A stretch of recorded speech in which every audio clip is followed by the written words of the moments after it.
마태복음 10장 27절 말씀을 통해 믿는다는 것은 이라는 제목으로 말씀을 증거하도록 하겠습니다. 조선조 영조 때에 이재라는 이름난 학자가 있었습니다. 이재는 일찍이 아버지를 여의고 그리고 홀 어머니 밑에서 자라나게 되었는데요. 어머니가 이제가 자라나고 이제 12살이 되자 그의 시동생인 당시에 최고의 정치가였던 이만성에게 데려가서 그를 올바르게 키워줄 것을 당부하게 됩니다. 며칠 후 이만성은 이재의 어머니에게 찾아가서 이렇게 이야기를 전합니다. 이재가 공부를 하도 안 해서 매를 들었는데 그만 그 매에 맞아 죽고 말았습니다. 이렇게 전하자 어머니가 너무 슬펐습니다. 하나밖에 없는 아들이 죽었으니까 얼마나 슬프겠습니까? 그런데 그 뒤에 이어서 하는 말이 가르치다 그렇게 된 걸 어떡합니까? 괜찮습니다. 라고 이렇게 이야기를 했다고 합니다. 그러자 바로 이만성은 사실은 이제가 죽지 않았습니다. 나를 얼마나 믿는가, 얼마나 믿고 나에게 맡기려고 하는가를 알아보려고 내가 이렇게 말을 했습니다. 라고 이야기를 했다고 합니다. 그리고 그 후에 이제를 열심히 잘 키워서 대학자가 조선조 때, 영조 때 정말 이름난 대학자로서 세워갔다라는 그런 이야기가 있습니다. 우리가 당신을 믿습니다. 이 말은 다른 말로 하면 내가 당신을 신뢰합니다. 라는 말을 그런 의미를 담고 있습니다. 우리가 세상을 살면서 어떤 일을 하든 간에 신뢰가 없다라면 사실 참 힘들죠. 어떤 일을 하든. 지난주 우리는 믿음을 어떻게 우리의 삶에 구체화시킬 수 있을까에 관한 말씀을 들었습니다. 그 믿음에는요, 반드시 신뢰가 바탕이 되어야 한다는 것입니다. 우리가 성도로서 믿음의 삶을 사는데 먼저 세워야 할 기초는 바로 나의 신뢰의 대상은 하나님이시다라는 사실입니다. 나의 신뢰의 대상이 누구시라고요? 하나님이십니다. 나의 신뢰의 대상이 하나님이십니다. 내가 아니라 내 감정과 내 느낌과 내 생각이 아니라 오직 하나님을 신뢰의 대상으로 삼는 것이 성도가 먼저 가져야 될 믿음의 첫 번째라는 것입니다. 하나님은 하나님의 사람들을 세워가실 때에 너의 신뢰의 대상이 누구인가? 너가 정말 바라봐야 될 대상이 누구인가를 계속해서 가르쳐 주셨습니다. 성경에도 보면 아브라함을 인도하실 때도 너의 삶을 이끌어가고 너의 삶의 주관자 되는 이는 바로 나다라는 것을 분명히 아브라함에게 보여주셨습니다. 그리고 네가 나를 의지해야 된다. 오직 나만을 바라보고 믿음으로 전진하라라고 또한 아브라함에게도 이야기했던 것입니다. 모세를 부르실 때도 하나님은 아무도 없는 떨기나무 가운데서도 모세를 부르셨습니다. 모세에게 나아오라. 그리고 하나님은 네가 신뢰해야 될 대상이, 네가 바라봐야 될 대상이 누구인가를 분명히 모세에게 보여주었던 것입니다. 다메섹 도상에서 바울을 부르셨을 때도 예수님이 그에게 나타나셔서 네가 앞으로 증거해야 되고 네가 바라봐야 될 대상은 오직 나다. 예수님뿐이다 라는 것을 바울에게 심어주셨습니다. 이렇듯 모든 믿음의 선조의 시작은 하나님을 향한 온전한 신뢰의 믿음에서부터 시작되었다는 것을 우리는 잊어서는 안 된다는 사실입니다. 제가 어제 설교 준비를 하면서 목이 말라 아이스티 한 잔을 마셨습니다. 카페 냉장고를 열고 레몬이라고 써있는 아이스티를 따라 마셨어요. 제가 입맛이 까다롭다는 건 교인들이 웬만하면 다 잘 아실 텐데요. 근데 제가 먹은 그 아이스티에 레몬이라고 붙어 있었고 저는 그 레몬 아이스티를 먹는데 한 모금을 마시자마자 이상합니다. 레몬 아이스티가 변했나? 웬만하면 변하지 않을 텐데 왜 이 변한 걸 냉장고에 넣어놔서 나로 인해 먹게 했을까? 별 생각이 다 들었습니다. 어쨌든 아이스티 맛이 이상했어요. 그러면서 얼음을 가득 타서 제가 이제 놓고 설교를 계속 준비하고 있는데 조금 있다가 오집사가 들어오더라고요. 그래서 아이스티 왜 레몬 아이스티 맛이 이래? 라고 물어보니까 목사님 그 자몽이에요 그러더라고요.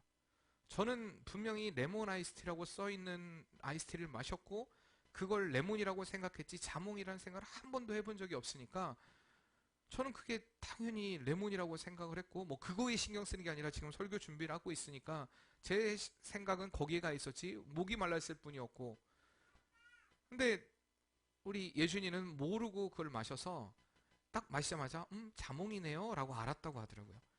저는 레몬이라는 글을 읽었고 보았고 레몬이라고 생각하고 그걸 마셨으니까 그건 끝까지 레몬이었습니다. 자몽 맛이 전혀 나지 않는 그냥 이상한 레몬 아이스티를 마셨다고 저는 생각을 했습니다. 인간은 이렇듯 어리석습니다. 자신이 생각하고 확신한 그것에 대해서 잘 바꾸려고 하지 않습니다.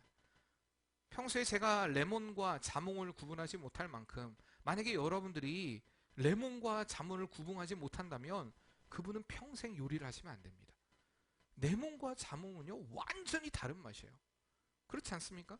근데 저는 그 다른 제가 입이 요즘 애들 말로 똥맛이라는 그 입맛도 아니고 정말 까다롭다고 하는 입맛을 가지고 있는데도 저는 계속해서 이상한 레몬을 마셨을 뿐 자몽을 마시지 않았다고 생각했고 결국에는 그 사실에 대해서 찝찝한 마음만 가지고 있었습니다. 인간의 감정, 느낌에 의지하는 사람들이 실패할 수밖에 없는 요인이 여기에 있다는 것입니다. 자신이 확신하는 그것, 여러분 그것을 진짜 그것이 신뢰할 만한 확신을 가지고 계십니까? 내가 이렇다라고 이야기하는 그것에 대해서 여러분 무엇으로 그것을 보증하시고 확증하시겠습니까? 잘 안다라고 생각하는 그것이 우리의 인생에 무덤이 될 때가 많이 있습니다. 내가 이것을 잘 알고 있습니다. 나는 잘 느끼고 있습니다. 나는 잘 생각했습니다. 내가 확실히 보았습니다. 라는 그것이 사실이 아닐 때가 많이 있다는 사실입니다. 저는 인생을 살면서 절대라는 말을 잘 믿지 않습니다. 잘 하지도 않고요. 저는 절대 그러지 않을 거예요. 제가 물론 저도 그런 말을 많이 했습니다. 예전에는. 제가 그런데 그동안에 수없는 교인들을 만나면서 목사님 제가 절대 교회를 떠나지 않을 거예요. 제가 절대 변하지 않을 거예요. 절대 목사님의 편이 되어줄 거예요. 이렇게 절대라고 이야기했던 분들은 별로 남아있지 않습니다. 별로 제 주변에 없습니다. 베드로가 예수님을 향해 다른 사람은 다 부인한다 할지라도 저는 절대 주님을 부인하지 않겠습니다. 오직 주님만을 따르겠습니다. 그런데 누가 제일 먼저 범죄했습니까? 베드로였습니다. 제일 먼저 주님에 대해서 모른다 이야기했습니다. 주님의 길을 떠나갔습니다. 그렇기 때문에 우리가 내가 생각하고 내가 아는 절대가 아니라 우리는 이 성경 말씀 안에서의 절대를 믿고 나아가는 신앙이 되어야 한다는 것입니다.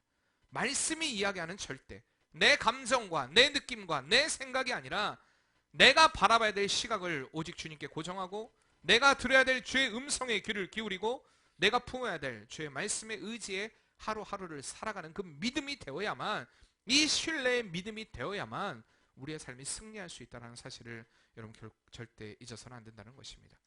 오늘 본문에 예수님은 우리를 향해 이렇게 말씀하십니다. 우리 다시 한번 오늘 본문 10장 27절 말씀 읽어볼까요?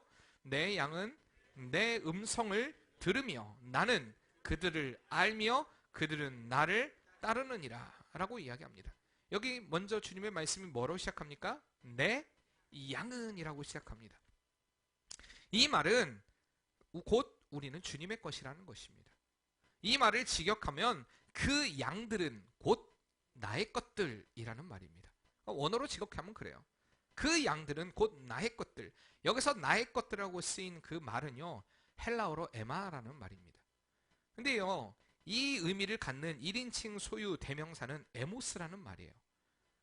내 것이라는, 나의 것이라는. 근데 사실 실질적으로 그 1인칭 대명사 소유격을 쓸 때는요, 좀 어려운 말이긴 하지만 헬라어로 무라는 말을 씁니다. 근데 여기서 에마라는 말을 썼다라는 건, 굳이 여기서 에모스라는 말에 그 복수형을 사용했다라는 것은 그 양은 바로 내 것이다라는 것을 확실하게 이야기하고 있는 것입니다. 주님이 우리를 향해 너는 내 것이다. 우리가 누구의 것이라고요? 내가 나의 삶의 주인이 아니라 내 삶의 주인은 하나님이시라는 것입니다. 너는 내 것이다. 너는 네 게 아니다. 너는 내 것이다. 우리는 주님의 것이라는 그 인정, 이 믿음 안에 우리가 세워져야 우리 주님을 신뢰할 수가 있습니다. 내 삶의 주인인 내가 아니라 주님이라는 그 믿음의 신뢰가 있어야만 우리가 온전한 성도로서의 신앙의 삶을 살아가게 된다는 것입니다. 그리고 이 신뢰의 믿음은요, 첫째로 주의 음성을 들음으로 나타납니다. 믿음은 들음이라는 것입니다. 우리가 하나님을 향한 온전한 신뢰의 믿음을 가지고 있다면 주님의 말씀을 들어야 합니다. 성경은 계속해서 우리에게 하나님의 말씀을 들으라고 말씀하십니다. 이스라엘 백성들을 인도하면서 하나님이 그들에게 원하셨던 것은 오직 하나님을 신뢰하라, 신뢰함으로 그분의 말씀을 들으라는 것입니다. 신명기 28장 2절 말씀에 내가 내 하나님 여호와의 말씀을 청종하면 그 모든 복이 내게 임하며 내게 이르리니라고 말씀하십니다.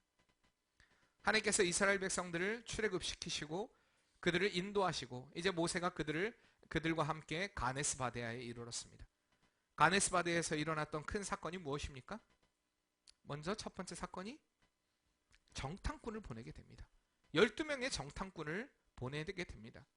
그리고 니네가 보고 와라. 그리고 보고해라. 그때 그들이 10명이 어떻게 보고합니까? 맞습니다. 하나님의 말씀대로 가나안 땅은요 정말 젖과 꿀이 흐르는 땅입니다. 커다란 포도송이도 있고 수많은 열매가 좋은 열매들이 가득한 정말 젖과 꿀이 흐르는 땅입니다. 그런데 그들 앞에 우리는 메뚜기 같은 존재입니다. 도저히 그 성은 우리가 정복할 수 없는 난공불락의 성입니다. 10명이 이렇게 보고를 합니다. 그러나 여호수아는 또 갈렙은 어떻게 보고합니까? 그래요. 그들은 우리의 밥입니다. 왜요? 하나님이 약속하셨으니까. 우리가 하나님의 말씀을 듣는다라는 것은 철저한 그 말씀에 대해서 신뢰한다라는 이야기를 갖고 있습니다. 여러분들이 지금 이 시간에 하나님의 말씀을 듣고 있지만 그런가? 이게 나에게는 일어난 사건은 아니야. 여러분들이 그런 마음을 갖고 있다면 정말 하나님의 역사가 여러분의 삶을 통해 일어나지 않습니다. 그러나 우리의 삶 가운데 하나님의 말씀을 듣고 그 말씀 가운데 순복하고 순종하면 하나님은 반드시 듣는 여러분들을 통하여서 그 들음이 여러분의 삶이 되는 은혜 역사를 일으키신다는 것을 기억하시길 바랍니다. 결국 이 가데스 바네아에서 그들의 그 정탐꾼의 보고 40일 동안 그들이 보고했던 그 보고에 대해서 그들이 인정하지 않았기 때문에 그들은 40년 광야 생활을 방황하고 말합니다. 하루가 1년으로 이제는 40년 동안의 광야의 생활이 시작되게 되는 것입니다. 하나님의 말씀을 듣지 않았기 때문에 하나님의 말씀을 청종하지 않았기 때문에 그들은 그 일로 방황의 세월을 살게 된 것입니다. 믿음은 들음에서부터입니다. 로마서 10장 17절 말씀에 그러므로 믿음은 들음에서 나며 들음은 그리스도의 말씀으로 말미암았느니라고 말합니다. 누구의 말씀이요? 그리스도의 말씀. 우리가 하나님의 말씀을 들어야 한다는 것입니다. 왜 우리의 삶에 우리의 신앙이 실패하느냐? 그것은 주님의 말씀을 듣지 않으려 하기 때문입니다. 내 말만 하려고 합니다. 우리나라 사람들, 오늘 새벽에도 그런 말씀을 드렸어요. 우리나라 사람들만큼 전 세계에서 기도를 많이 하는 사람들도 없어요. 모든 예배 가운데도 모든 나라들보다 열심히 합니다. 그런데 가만히 그들의 기도를 들어보면요, 내 이야기만 합니다. 늘 말씀드리지만 주시옵소서, 주님 주시옵소서, 믿습니다, 주님 주시옵소서, 맨날 달라는 얘기밖에 안 해요. 교회에 우리가 예전에 있던 교회도 그랬지만 여기 오니까 더 많이 하루에 한두 명 많게는 안 찾아오는 날도 있지만 자꾸 목사님 계세요? 라고 찾아오는 분들이 많이 있습니다. 제가 작업복을 입고 이렇게 있으니까 저보고 목사님 계시나요? 그래서 목사님 출타하셨습니다. 저도 어쨌든 그래요. 정말 사지가 멀쩡한 분들이 와서 돈 달라는 것입니다. 돈 달라는 거예요. 어떨 땐 참 하고 싶은 말도 많고 또 챙겨줄 때도 있지만 가슴이 아플 때가 많아요.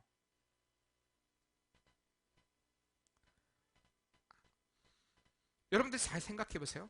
우리나라 사람들이요, 이렇게 맨날 구걸하는 거렁뱅이와 같이 하나님 앞에 주세요, 주세요, 주시옵소서, 주시옵소서. 여러분 이 기도가 온전한 기도라고 생각하십니까? 하나님의 말씀을 들으려고 하지 않습니다. 1시간을 기도하든 2시간을 기도하든 맨 달라는 기도만 합니다. 하나님 앞에. 하나님이 나에게 뭐라고 말씀하실지 듣지 않습니다. 여러분 우리가 하나님 앞에 간절히 부르짖고 기도했다면요, 그 하나님 말씀에서 들으려고 해야 됩니다.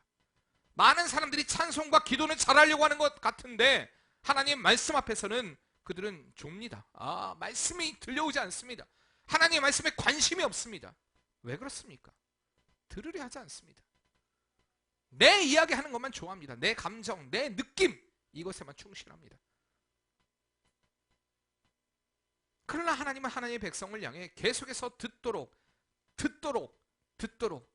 매번 구약에서도 보면 계속해서 하나님의 사람들을 보내줍니다. 주의 선자들을 보내줍니다. 그 선자들을 통해서 하나님의 입에 말을 전하게 만듭니다. 그리고 그들이 살 수 있는 방향이 무엇인가를 그들에게 계속해서 일러줍니다. 제시하시고 계십니다. 들으라는 것입니다. 이사야 28장 23절의 말씀에도 보면 너희는 귀를 기울여 내 목소리를 들으라. 자세히 내 말을 들으라. 그냥 들으라는 것이 아니라 자세히 들으라는 것입니다. 좀 자세히 내 말을 새겨 들으라. 우리가 하나님의 말씀을 대충 들어서는 안 된다는 것입니다. 자세히 그 말씀을 베레아 사람들과 같이 깊이 묵상도 하고 생각도 하고 고민도 하고 우리가 그렇게 말씀을 들어야 됩니다. 근데요, 대부분의 사람들이 하나님의 말씀에 대해서, 특별히 많은 공부를 하고 똑똑하다고 하는 사람들이 하나님의 말씀에 대해서 그건 내 이성에 맞지 않아, 내 판단에 맞지 않아. 하나님의 은혜가 그들에게 임할 때에 완전히 무너지는 날이 오게 됩니다. 우리나라의 지성인이라고 하는 이어령 교수가요, 저희 학교 석자 교수님이셨는데 이어령 교수님이 그랬어요. 믿지 않았습니다. 내 이성과 내 판단으로는 도저히 믿어지지 않는다. 그런데 그분이요, 하나님의 말씀이 들려지기 시작했습니다. 그랬을 때 그 말씀이 완전히 받아들여지고 믿어지게 되었다라는 그런 간증을 합니다. 여러분, 하나님의 말씀은 이렇듯 능력이 있습니다. 근데 그 능력의 말씀이 내게 능력이 되려면 우리가 들어야 돼요. 들어야 됩니다. 어떻게 말씀하시나? 과거부터 지금까지 우리에게 계속해서 말씀하시기 위해서 하나님의 사람들을 보내주셨습니다. 오늘도 이 시간에도 저를 세워주시고 저를 통하여서 여러분들에게 하나님의 말씀을 들려주게 만들고 있다는 것입니다. 요한계시록 2장 29절 말씀에 보면 귀 있는 자는 성령이 교회들에게 하시는 말씀을 들을지어다라고 말씀하십니다. 우리 안에 내주하시는 성령이 계속해서 하나님의 말씀을 우리의 마음 가운데 강타하고 계시다는 것입니다. 계속해서 두드리고 계십니다. 하나님의 말씀으로 우리를 깨우치고 계십니다. 여러분, 우리가 그 말씀에 귀를 기울여야 한다는 것입니다. 그럼 어떻게 하나님께서 우리의 삶을 통해 구체적인 하나님의 말씀을 들려주고 계시는가? 많은 방법들이 있겠죠. 첫 번째는요, 방금 말씀드렸듯이 말씀을 통해서입니다. 하나님의 말씀인 성경을 통해서 하나님의 말씀을 들려주고 있는 것입니다. 제가 2020년 우리가 성경을 읽어야 됩니다. 하나님의 말씀을 읽어야 됩니다. 여러분, 왜 읽어야 됩니까? 성경 문제를 풀어야 됩니다. 이 문제를 풀기 위해서 문제를 풀지면 안 됩니다. 문제의 답을 알기 위해서 문제를 푸시면 아무런 의미가 없어요. 하나님의 말씀을 알기 위해서 계속해서 읽으라는 얘기입니다. 읽어야 돼요. 계속해서 하나님이 무엇을 말씀하시는가.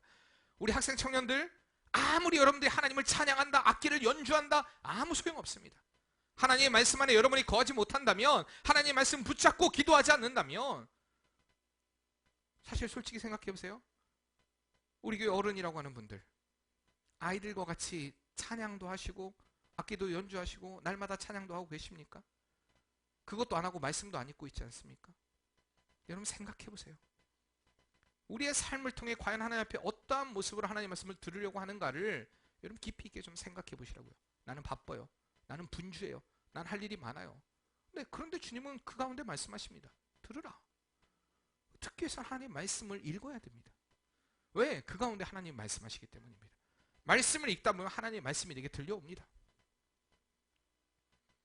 때는 우리에게 꿈을 통해 들려줍니다. 때로는 우리에게 믿음의 사람들을 통해 하나님의 말씀을 들려주십니다. 때로는 믿지 않는 이들을 통해서도 하나님의 말씀을 들려주십니다. 때로는 하나님은 자연 만물을 통해서 들려주십니다.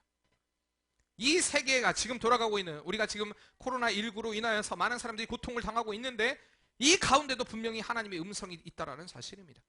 하나님의 메시지가 있습니다. 여러분들에게 들려주고자 하시는 그 음성이 있다는 것입니다. 그리고 또 우리의 양심을 통하여서 하나님은 들려주십니다. 여러분들이 양심이 하나님과 상관없는 거라고 생각하지만 하나님은 우리 안에 선한 양심을 심어주셨습니다.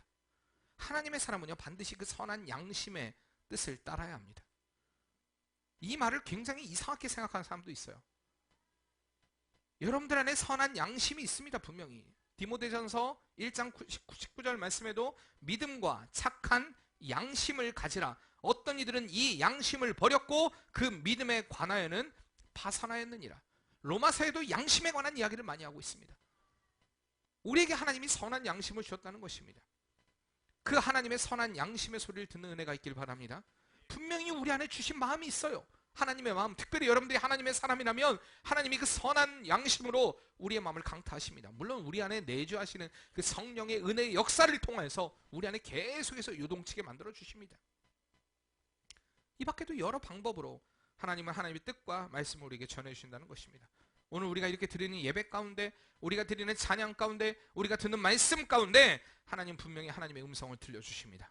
여러분 꼭 그 음성을 듣는 은혜가 있길 바랍니다. 두 번째로 하나님을 신뢰하는 믿음은요, 하나님을 아는 것입니다.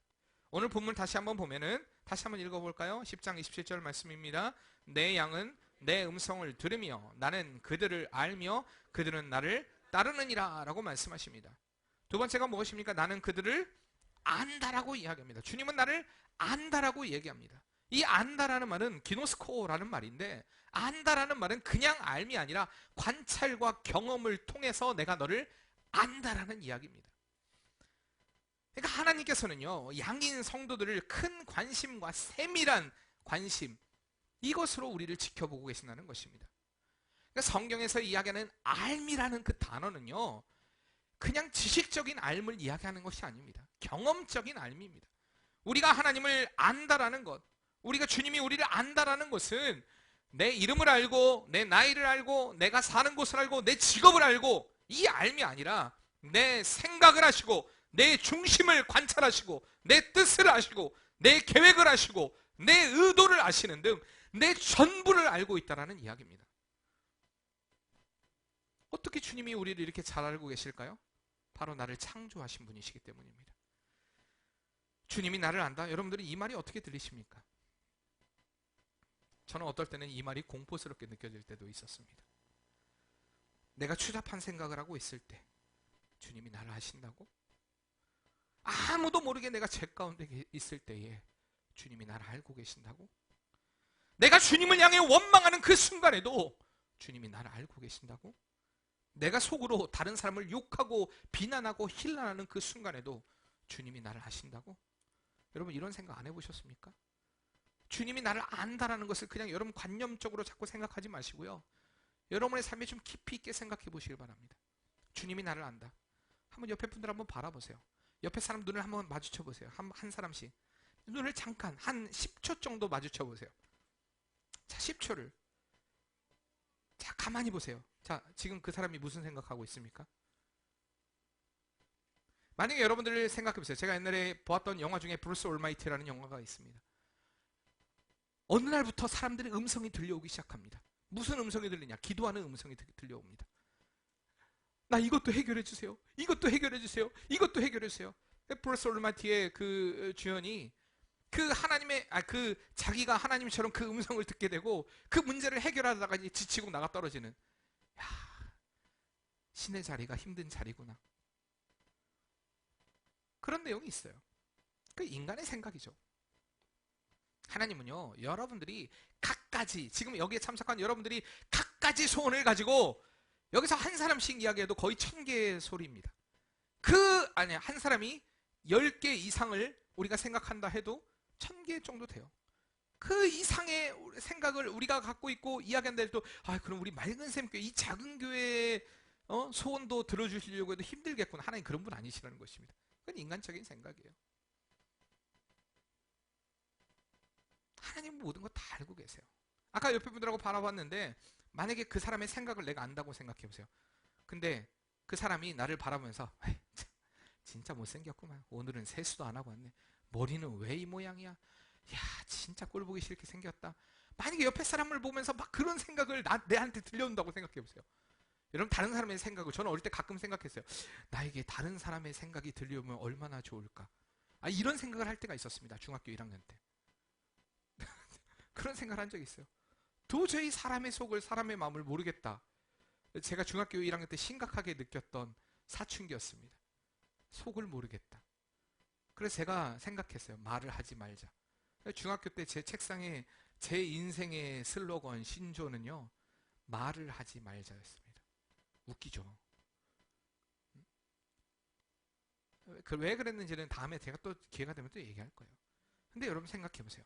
우리 인생에서 다른 사람의 마음 생각을 하면 좋을 것 같지만 좋지 않을 때도 많겠죠. 근데 여러분 생각해 보세요. 그 사람이 내가 무슨 생각하고 있는지를 다 안다라고 생각해 보면 오늘 겁나지 않습니까? 하나님이 다 아신다니까요. 우리의 생각, 우리의 음란한 마음들, 우리의 악한 마음들, 악독, 이 모든 것을 다 아신다는 것입니다. 추악함, 더러움. 그런데도요, 우리의 이렇게 주님을 향한 더러움, 추악함, 음란함, 미워함, 교만, 비난, 멸시, 이 모든 것을 아셨음에도 불구하고 주님이 나를 위해 십자가를 지었다는 것입니다. 나를 향한, 만약에 이 사람이, 옆에 사람이 내가 그 사람의 마음을 아는데 나를 향해 어휴 저래가지고 만약에 이 마음이 들면 진짜 미운 마음이 들지도 모르죠, 여러분. 그러지 않겠습니까? 아, 미워, 진짜 밉다. 어떻게 이런 마음을 가질 수가 있지? 근데 주님은 그 모든 것을 아시고도 우리를 위해 십자가 지었다는 것입니다. 내 마음의 상태가 어떤지, 내가 얼마나 교만한 마음을 가지고 있는지, 주님을 향한 원망과 불평의 마음을 가지고 있는지 주님은 다 아셨음에도 불구하고 우리를 위해 십자가를 선택하셨다는 사실을 여러분 잊지 마시길 바랍니다. 이렇게 주님은 우리를 아셨기에 우리 역시 주님을 알아야 합니다. 오늘 본문의 앞장인 요한복음 10장 14절 15절에 이렇게 말씀하십니다. 한번 같이 찾아볼까요? 앞장이 아니라 뒤에죠. 10장 14절 15절 앞에 있는 말씀입니다. 나는 선한 목자라. 나는 내 양을 알고 양도 나를 아는 것이 아버지께서 나를 아시고 내가 아버지를 아는 것 같으니 나는 양을 위하여 목숨을 버리노라. 주님, 아멘. 주님이 우리를 아신다면 우리도 주님을 알아야 합니다. 아는 것은 당연합니다. 그리고 주님을 향한 알문요, 반드시 순종으로 이어져야 됩니다. 그 순종은 어디까지입니까? 방금 읽었던 말씀, 내가 아버지를 아는 것 같으니 나도 양을 위하여 목숨을 버리노라. 우리의 순종이 어디까지여야 됩니까? 바로 주님을 위해 우리의 생명 바치겠습니다. 이 자리까지의 순종입니다. 세 번째로 주님을 신뢰하는 믿음은요, 주님을 따르는 것입니다. 하나님을 향한 순종의 믿음은 하나님을 향한 따름으로 드러나야 됩니다. 그러나 성경에서 주님을 따르는 길이 쉬운 길이 아니라고 이야기합니다. 복음서를 통해 주님을 따르는 길에 대해서 누가복음 9장 23절 말씀에 또 무리에게 이르시되 아무든지 나를 따라오려거든 자기를 부인하고 날마다 제 십자가를 지고 나를 따를 것이니라. 마태복음 8장 34절 말씀에도 보면 무리와 제자들을 불러 이르시되 누구든지 나를 따라오려거든 자기를 부인하고 자기 십자가를 지고 나를 따를 것이니라. 마태복음 16장 24절 말씀에도 보면 이에 예수께서 제자들에게 이르시되 누구든지 나를 따라오려거든 자기를 부인하고 자기 십자가를 지고 나를 따를 것이니라. 주님을 따름에 있어서 가장 중요한 일은요, 바로 자기 부인입니다. 내 안에 솟아나는 자, 내 죄악의 쓴뿌리를 십자가에 못 박지 못하면 우리가 온전히 주님을 따르는 길을 걷지 못하게 되는 것입니다. 모 신학교에서 히브리어를 가르치던 교수님께서 목회자의 길을 걷기로 한 신학생들에게 이렇게 이야기합니다. 전사님들, 이 시간에 여러분들이 히브리어를 배우는 것보다 더 중요한 것은 이 세상을 살면서 아니요! 라고 거절할 수 있는 힘을 키우는 것입니다. 설교를 알고 설교하기 위해서, 성경을 알고 설교를 하기 위해서 히브리어와 헬라어 배우는 것 꼭 필요한 일이지만 그보다 더 중요한 것은 세상의 유혹을 물리칠 수 있는 아니오라는 믿음이라는 사실입니다. 우리가 주님을 따르는 길에 아니오라고 말할 수 있는 용기가 분명히 있어야 합니다. 세상을 살다며 우리는 수많은 유혹의 상황을 만나게 됩니다. 주님을 따르는 길보다 세상의 명예나 권력을 추구하는 일이 더 이익인 것처럼 보입니다. 높은 자리를 탐내거나 나의 마음대로 남을 지배하고 싶은 욕망이 내 안에 솟아날 때도 있습니다. 이럴 때 아니오라고 이야기하지 못하면 온전히 주님을 따르는 그 십자가의 길을 걷는 일이 우리에게 없다라는 사실입니다. 예수님께서 장차 많은 고난을 받고 죽임을 당하게 될 것을 제자들에게 밝혔을 때 예수님의 제자, 수제자라고 불리는 베드로는 예수님을 붙잡고 이렇게 얘기합니다. 예수님, 절대 그런 일 없습니다. 절대 그 일이 일어났어도 안 됩니다. 하고 예수님을 강력하게 만류합니다. 여러분, 인간적으로 말하자면 이건 너무나 당연하고 진실 어린 호소 아닙니까? 주님 안 됩니다. 만약에 여러분들이 사랑하고 존경하는 스승이 사는 길이 아니라 죽는 길을 걸어간다고 하는데 그래 잘 가세요. 여러분 이렇게 말할 수 있는 사람이 있습니까? 안 됩니다. 스승님, 그 길을 걸어가선 안 됩니다. 그 길은 죽음의 길입니다. 우리에게 그런 슬픔을 안기지 마세요. 이런 호소할 수 있지 않겠습니까? 내가 사랑하는 부모가, 때론 내가 사랑하는 자식이 주님을 위해 그 길을 걸어가는데 그 길이 어려운 길이고 고통의 길이라면, 그래, 너 그 길 걸어가라. 내가 박수 쳐줄게. 내가 보내줄게. 여러분 그렇게 담대히 이야기할 수 있습니까?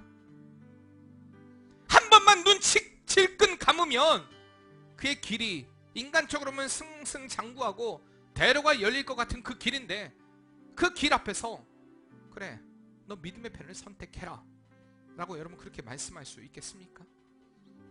그 길을 선택하는 순간 그에게 고통이 있고 고난이 있고 환난이 있고 어려움이 있다는 걸 알매도 불구하고 여러분 그 길을 걸어가라 라고 말할 수 있겠습니까? 자꾸 사람들은 이야기합니다. 인간의 인정. 그렇지만 꼭 그렇게? 여러분 자꾸 우리의 삶 가운데 사단이 유혹하는 그 유혹의 소리에 넘어가지 마시길 바랍니다. 사단은 계속해서 우리에게 이렇게 이야기를 합니다. 너 꼭 그렇게 걸어가지 않아도 돼.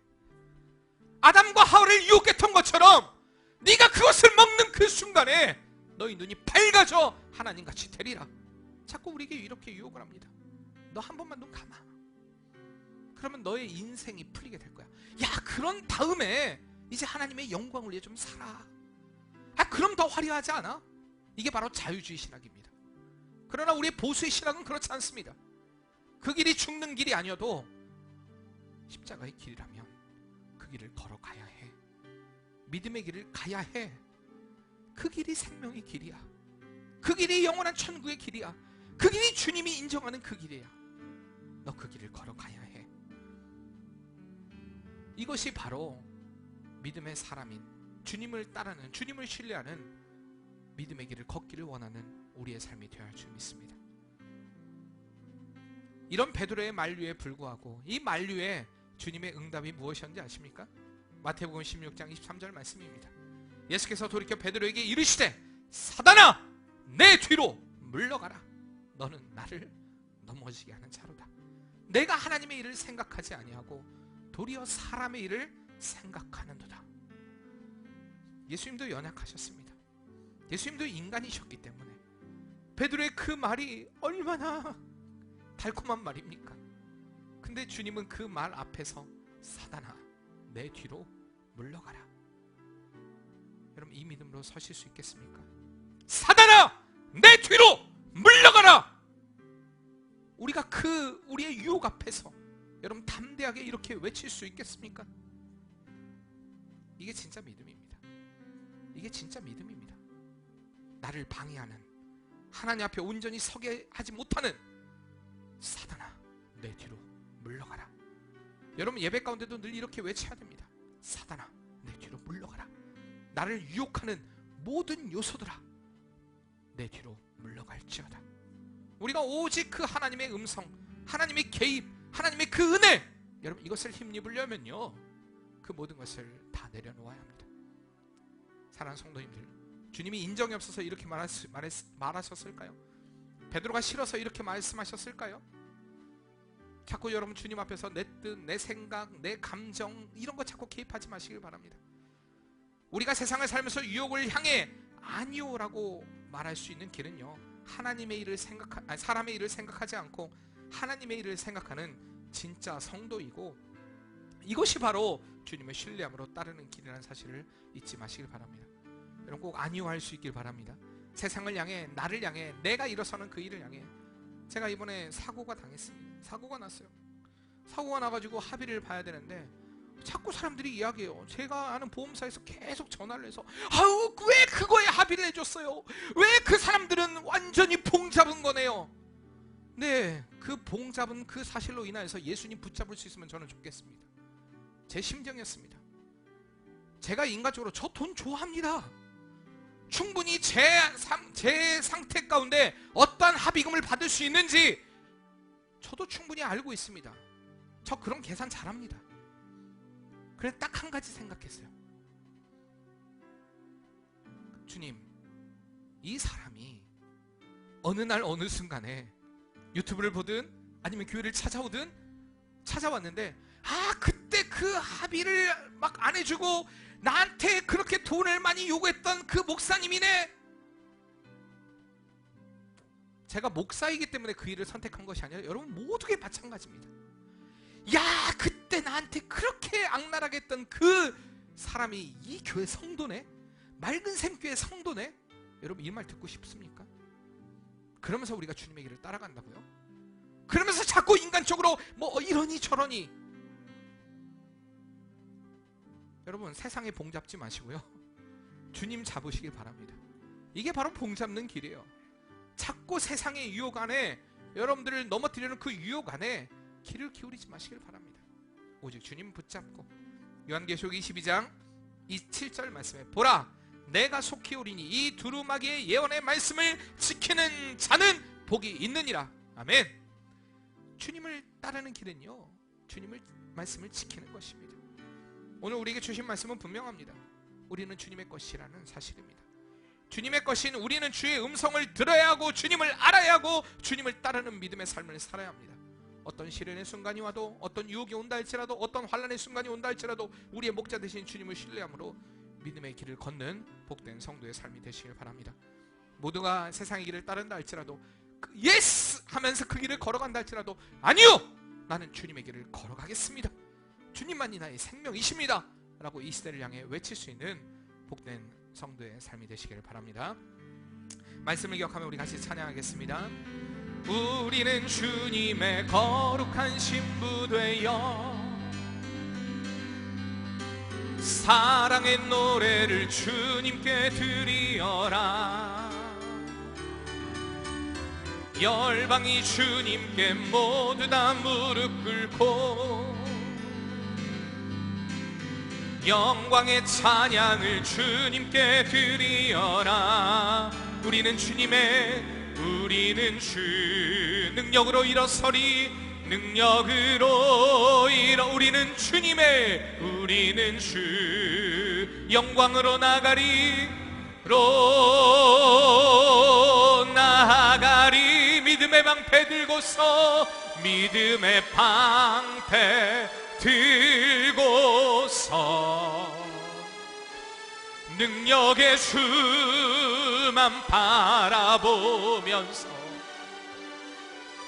승리의 찬송 부르며 영광의 주만 찬양하리라. 영광의 주만 찬양하리라. 믿음의 방패 들고서, 방패 들고서 능력의 주만 바라보면서 승리의 찬송 부르며 영광의 주만 자랑하리라. 믿음의 방패 들고서 능력의 주만 바라보면서 승리의 찬송 부르며 승리의 찬송 부르며 영광의 주만 찬양하리라. 주만 찬양하리라. 우리 다시 한번 고백합시다. 믿음의 방패 들고 능력의 주만 바라보면서 승리의 찬송 부르며 영광의 주 찬양하리라.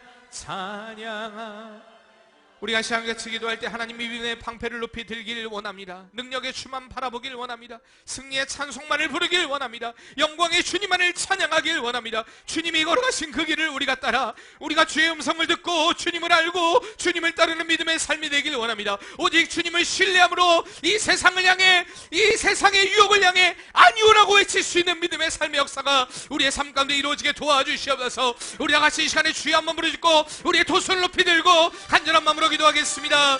주여